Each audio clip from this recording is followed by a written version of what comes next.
যে অন্যায় তুমি করেছো তারপর জজ যদি তোমার সঙ্গে থাকতে না চায় তাহলে ওকে কিছু বলা যায় না। হয় তোমাকে এই অন্যায়ের মোকাবিলা করতে হবে, আর না হলে তোমাকে এই সংসার ছাড়তে হবে। এর মাঝখানে কিছু নেই। তুমি একটা মেয়ে হয়ে এমন কাজ কিভাবে করলে রোহিণী? নিজের সন্তান নিয়ে এত বড় একটা মিথ্যে কথা বললে। আমরা আবার তোমার সাধের অনুষ্ঠান করেছিলাম ঘটা করে। দাদা, টু বি ভেরি অনেস্ট, এই কাজটা ও একা করেনি। হ্যাঁ, ও একজন প্রাপ্তবয়স্ক, ও অ্যাডাল্ট। ওর ইচ্ছে না থাকলে জোর করে তো কেউ ওকে এই কাজটা করাতে পারে না। এই স্বাদের অনুষ্ঠানের উদ্যোগটা কার ছিল? শবনমকে পায়েসটা কে খাওয়াল? এই যে বাচ্চা হওয়ার একটা নাটক, এই পুরো গল্পটা কে সাজিয়েছে? বৌদি ছাড়া আর কেউ? তুমি এটা বুঝতে পারছো না?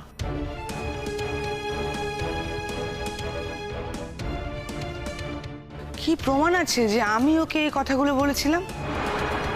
প্রমাণ দিতে পারবে? প্রমাণ আমার কাছে আছে মা। সব প্রমাণ তো আর কাগজে কলমে হয় না। কিছু কিছু প্রমাণ এমনিও পাওয়া যায়, যেটা আমার কাছে আছে। বাবা, আমি তোমাকে একটা কথা বলতে চাই। একটা অন্যায় করার জন্য যদি রোহিণীকে বাড়ি ছাড়া হতে হয়, তাহলে মা ওই সেম অন্যায়টা করে এই বাড়িতে কি করে থাকতে পারে? জুন, কি বলছো তুমি? ডোন্ট শাউট মা, ডোন্ট শাউট।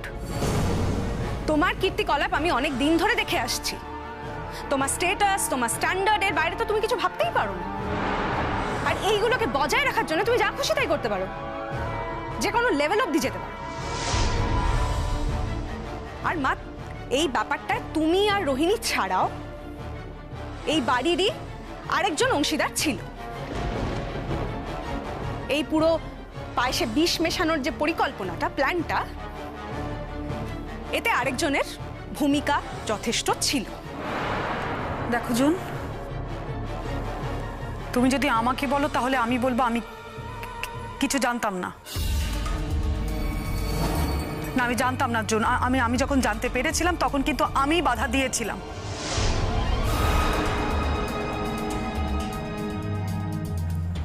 আর আমি এই কথাও বলেছিলাম যে ওই মেয়েটা এবাড়ির বউ হোক, এটা আমরা কেউ চাই না, এটা ঠিক কথা। কিন্তু তাই বলে এমনও তো নয় যে একটা মেয়েকে মেরে ফেলতে হবে।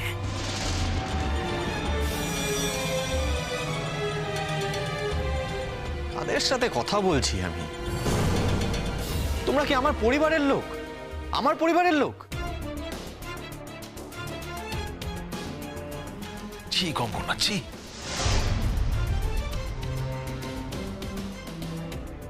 দেখেছো, আমি কিন্তু তোমার নাম বলিনি। ইনফ্যাক্ট তোমার নামই আমি করিনি, কিন্তু সত্যিটা কিভাবে তুমি নিজেই বলে দিলে। তার মানে এরকম একটা প্ল্যান ছিল, আর সেই প্ল্যানটার মধ্যে মা আর রোহিণী যুক্ত ছিল, তাই তো?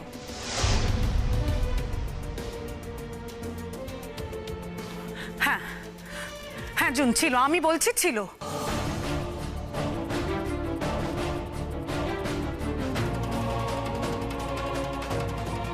মিথ্যে কথা, আমি কিছু জানতামই না।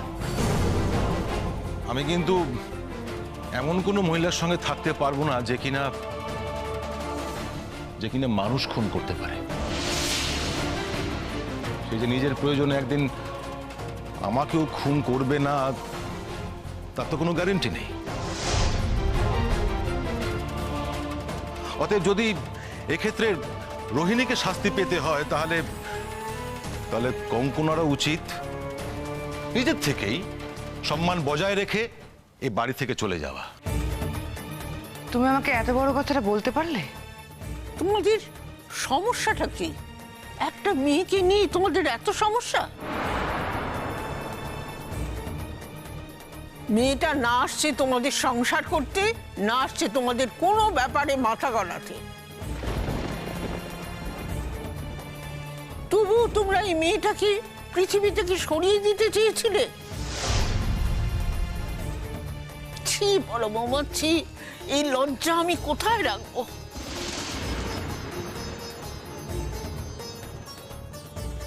ঠাম্মি, তুমি এই কথাটা বলছো তো? তাহলে তুমি ভাবো যে মহিলাকে নিয়ে তুমি কথাটা বলছো সে আমার মা। আমার মুখটা কোথায় যায় বলো তো? ওই মেয়েটার সামনে কোনোদিন আমি চোখ তুলে তাকাতে পারবো?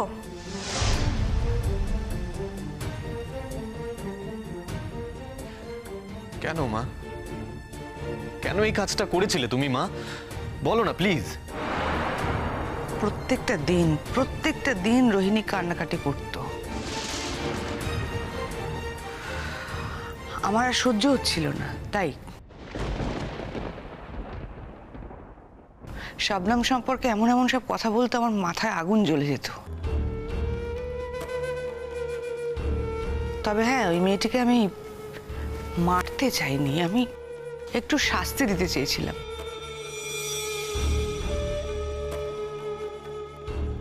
তার মানে তুমি এটা বলতে চাইছো রোহিণীর জন্য তুমি এই কাজটা করতে বাধ্য হয়েছো? আমি যদি বলতাম তুমি কারোর ঘরে গিয়ে আগুন লাগিয়ে এসো, লাগিয়ে দিতে? আমি তোমাকে বলেছিলাম শবনমকে বিষ খাইয়ে মেরে ফেলো। এখন নিজে সাধু সাজ্য ভালো হচ্ছ। আজ পর্যন্ত যা যা করেছি সব কিন্তু তোমার জন্য। তুমি বেঈমান, তাই সব আজ ভুলে যাচ্ছ। আমি কিচ্ছু ভুলিনি আন্টি, তোমার বুদ্ধিতেই এত কিছু হয়েছিল। শেষ পর্যন্ত কি হলো? পারলে আমার সংসারটা বাঁচিয়ে রাখতে তুমি। আমার সংসার, আমার যশের সঙ্গে সম্পর্ক সবটাই তো ছারখার করে দিলে তুমি, নষ্ট করে দিলে তো। তুমিই বলেছিলে শবনমকে যদি এই পৃথিবী থেকে সরিয়ে দিতে পারি তাহলে নাকি আমাদের সংসারে আর কোনো অশান্তি থাকবে না। আমার আর যশের সম্পর্কটা আবার আগের মতো হয়ে যাবে, তুমি বলেছিলে। প্রথম কথা, এরকম একটা কথা আমি বলিনি। আর যদি বলতাম, কার জন্য বলতাম? তোমার জন্য। তুমি যদি দিনের পর দিন আমার কাছে কমপ্লেন না করতে, আমি কিছু করতাম?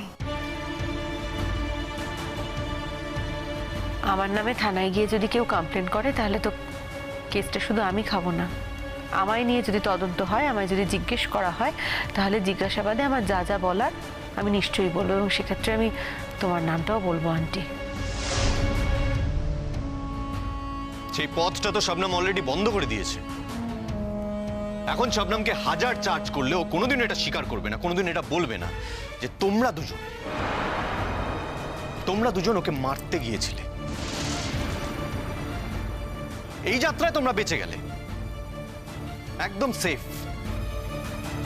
শবনমের কাছে তোমাদের কৃতজ্ঞ থাকা উচিত সারা জীবন। আর দ্বিতীয় যে ঘটনাটা ঘটেছে তার জন্য তো আমি কোনো মতেই তোকে স্পেয়ার করবো না, কোনো মতেই তোকে ক্ষমা করবো না আমি রোহিণী। একজন ঋষিতুল্য মানুষ ডক্টর মজুমদার, আমাদের স্যার, তার এগেনস্টে যা যা বলেছিস, যা যা করেছিস, তুই আমাকে মোটিভেট করেছিস ওই লড়াইটা লড়ার জন্য। আমাকে মোটিভেট করেছিলি তুই, তার জন্য আমি তোকে কোনোদিনও ক্ষমা করতে পারবো না। এই সব কিছুর পরে আমি তোর সাথে আর থাকতে পারবো না, কোনো মতেই থাকতে পারবো না। তোকে এত তাড়াতাড়ি ডিভোর্স আমি দিয়ে দেবো না যশ। তুই ভাবিস না এত সহজে তুই আমাকে ডিভোর্স দিয়ে শবনমকে বাড়িতে আনবি। শোন রোহিণী, শবনমের সাথে থাকাটাই যদি আমার মূল উদ্দেশ্য হয়ে থাকে না, তাহলে ওর সাথে যেভাবেই হোক আমি থাকবো। আমি বিদেশে যাব আর তারপর ও বিদেশে যাবে, দুজন একসাথে থাকবো। তুই কিচ্ছু করতে পারবি না, কিচ্ছু করতে পারবি না তুই। বিয়ে না হয় নাই করলাম, লিভ ইন করবো, লিভ টুগেদার করবো, আমরা একসাথে থাকবো। কি এসে গেল তাতে? করিস না যশ প্লিজ, আমি মরে যাবো, আমি তোকে ছাড়া বাঁচতে পারবো না, আমি মরে যাবো যশ। তুই আমার সাথে এটা করিস না, আমি তিলে তিলে শেষ হয়ে যাবো যশ। একটা বার সুযোগ দে আমাকে। আমি তোকে ছাড়া বাঁচতে পারবো না যশ, প্লিজ। শোন ভাই, এরপরেও যদি তুই ওকে আরেকটা সুযোগ দিস তাহলে অন্তত আমার সঙ্গে তোর কোনো সম্পর্ক থাকবে না। এতে হয়তো তোর কিছু যায় আসবে না, অফকোর্স, কিন্তু একদিন তুই বুঝতে পারবি, একদিন তুই রিপেন্ট করবি যে তুই আমার কথাটা শুনিসনি। তুই এটা কি করে ভাবলি রে দিদি ভাই? তুই কি করে ভাবলি যে আমি ওকে স্পেয়ার করবো এত কিছুর পর, ওকে ক্ষমা করে দেবো এত কিছুর পর? আমাদের বাচ্চাটা নিয়ে দিনের পর দিন আমাকে ঠকিয়ে গেছে, আমাকে মিথ্যা কথা বলে গেছে, তারপর আমি ওকে ছেড়ে দেবো? এমনি ছেড়ে দেবো ওকে? ইম্পসিবল।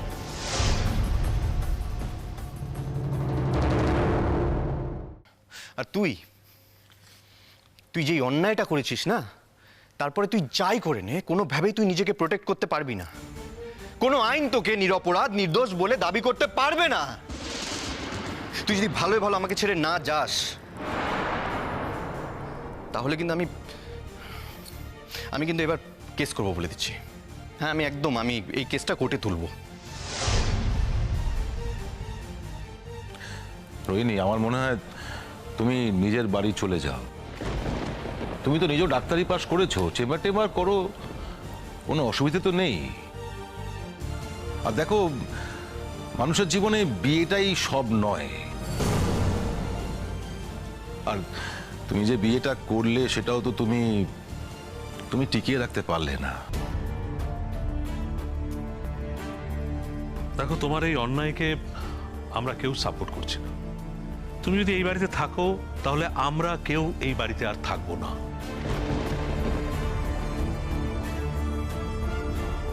ভাবছো যে চোরের ওপর রাগ করে মাটিতে ভাত খাও, তা নয়। এটা একটা নৈতিক বিরোধ। আমরা আমাদের অংশ নিয়ে এই বাড়ি থেকে বেরিয়ে যাব। শুধু তাই নয়, মাকেও সঙ্গে করে নিয়ে বেরিয়ে যাও। আমি আর পারছি না কাকামণি, অনেক হয়েছে, অনেক হয়েছে। একটা মেয়ের এগেনস্টে আমরা অনেক লড়াই করেছি রোহিণী, অনেক লড়াই করেছি ফুলকাকি, কিন্তু মেয়েটার সত্যি কোনো অপরাধ ছিল না। শোনো শোনো, যশ যদি নিজে থেকে ওকে এই বাড়িতে না নিয়ে আসতো তাহলে ও আমাদের বাড়িতে থাকতে যেত না, আর ওর সঙ্গে আমাদের কোনো যোগাযোগও তৈরি হতো না। আর এখন তো আমার এটা ভাবতেই খারাপ লাগছে যে আমি একটা মেয়ে হয়ে আর একটা মেয়ের এত বড় ক্ষতি করার চেষ্টা করেছি, তাও আবার কিনা রোহিণীর মতো একটা মেয়ের জন্য।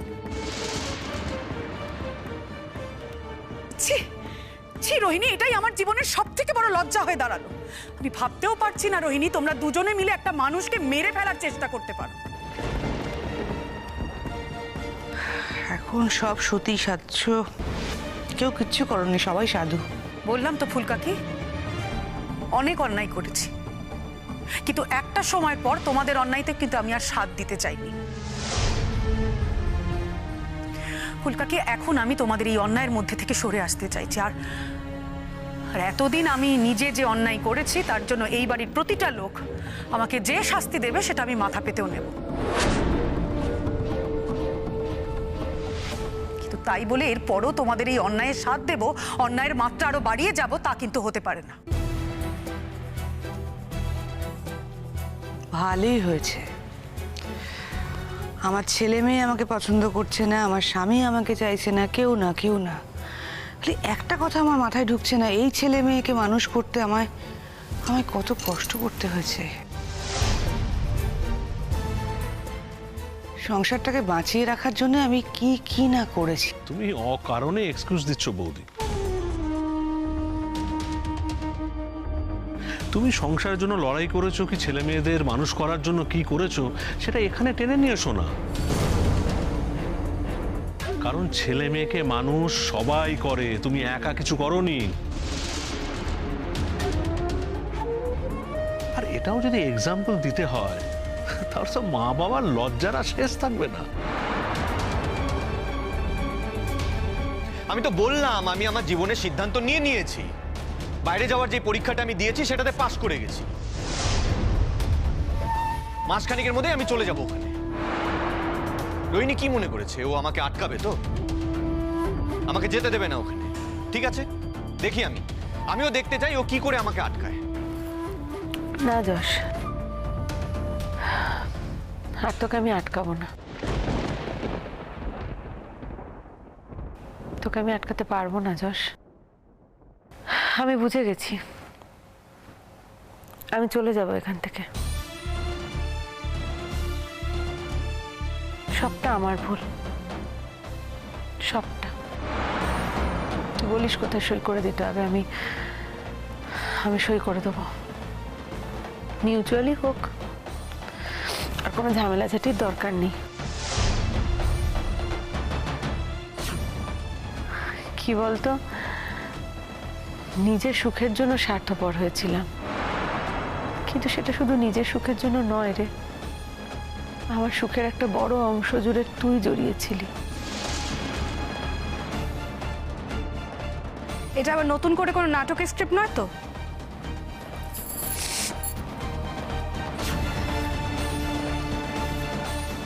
আমি জানি জন্দি, তুমি আমাকে কোনোদিনই পছন্দ করোনি, আজও করো। কিন্তু শেষবারের মতো তোমাদের বাড়ি থেকে চলে যাচ্ছি তো, আমি তোমাদের কথা দিয়ে যাচ্ছি, তোমার ভাইয়ের পিছনে আমি আর ছুটবো না। নিঃস্বার্থভাবে যশকে ছেড়ে চলে যাচ্ছি।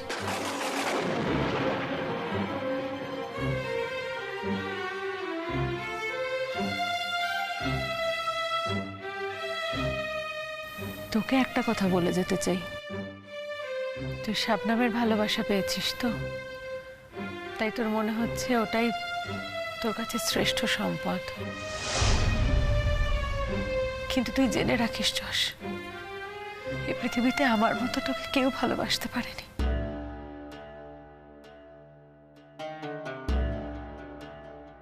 তোকে ভালোবেসেছি তো, তাই তোকে আগলে রাখতে চেয়েছিলাম। তোকে ভালোবেসেছি তো, তাই তোকে নিজের কাছে রাখতে চেয়েছিলাম। আমি চাইনি তুই আমার থেকে দূরে চলে যা যশ, আমি তোকে হারাতে চাইনি। হ্যাঁ, আমি অনেক অনেক অন্যায় করেছি, অনেক মিথ্যে কথা বলেছি, অনেক পাপ করেছি, কিন্তু তোর প্রতি ভালোবাসাটা মিথ্যে ছিল না যশ।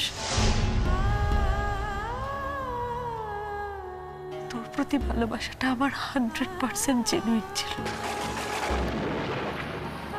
তোকে হারাতে চাইনি বলেই বাচ্চা নিয়ে এই মিথ্যে গল্পটা বলেছিলাম। আমি বুঝেছিলাম ওটাই একমাত্র সূত্র যেটার দ্বারা হয়তো তোকে আমি আটকে রাখতে পারবো আমার কাছে। হ্যাঁ, আমি জানি আমি পারিনি, আমি জানি আমি পারলাম কই। কোনোদিন যদি সময় পাস, সুযোগ হয়, তাহলে একটু ভেবে দেখার চেষ্টা করিস যশ। কতটা অসহায় হলে,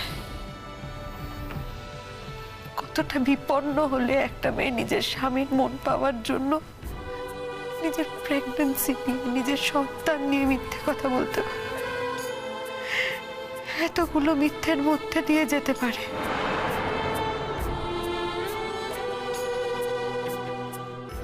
আজ হয়তো তুই বুঝবি না, কিন্তু আমি বিশ্বাস করি তুই একটা না একটা দিন নিশ্চয়ই বুঝবি। ভালো থাকিস যশ।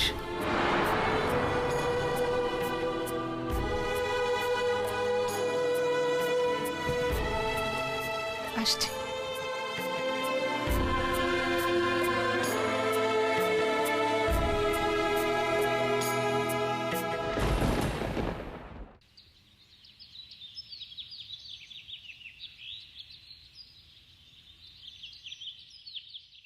কোথায় যাচ্ছ শবনম?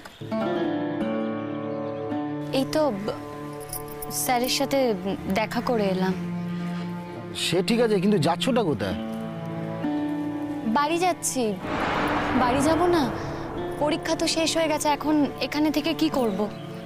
তুমি যে বললে ডক্টর মজুমদারের কাছে কাজ করছো।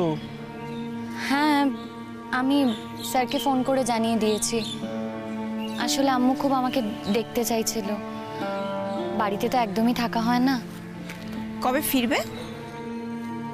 দেখি। দেখি মানে? তুমি বাড়ি যাচ্ছ তুমি জানো না? 2-3 দিন নিশ্চয়ই থাকবে। এখন তো ছুটি এখানে রাহুলদা, এখানে থেকেই বা আমি কি করব? আচ্ছা, আমাদের প্রফেশনে কি আর ছুটি আছে বলো তো? কদিন বাদে রেজাল্ট বেরোবে, আর তাছাড়া তুমি হাউস টাউসশিপে জয়েন করবে না? দেখি। আবার বলে দেখি? তোমার মাথায় কি ক্যারা ঢুকেছে না কি গো? কিসের ক্যারা রাহুলদা? তুমি যে যাচ্ছ সেটা কি জজ জানে? আমি কোথায় যাব না যাব এটা তো জজদা জানার কথা না। আমাদের জানতাম তুমি জজের পারমিশন ছাড়া কোথাও যাও না। ভুলও হতে পারে, শুধু এটা আমি একা জানতাম না, ও তাই জানতো। দেখো রাহুলদা, তুমি তো আমাদের থেকে সিনিয়র, ও যা বলার বলুক, কিন্তু তুমি মাঝে মধ্যে এমন কথা বলো না যেগুলো সত্যি অ্যাকসেপ্ট করা যায় না রাহুলদা।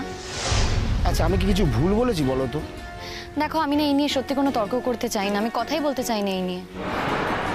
ঠিক আছে, যাকে লেটেস্ট খবর শুনেছো?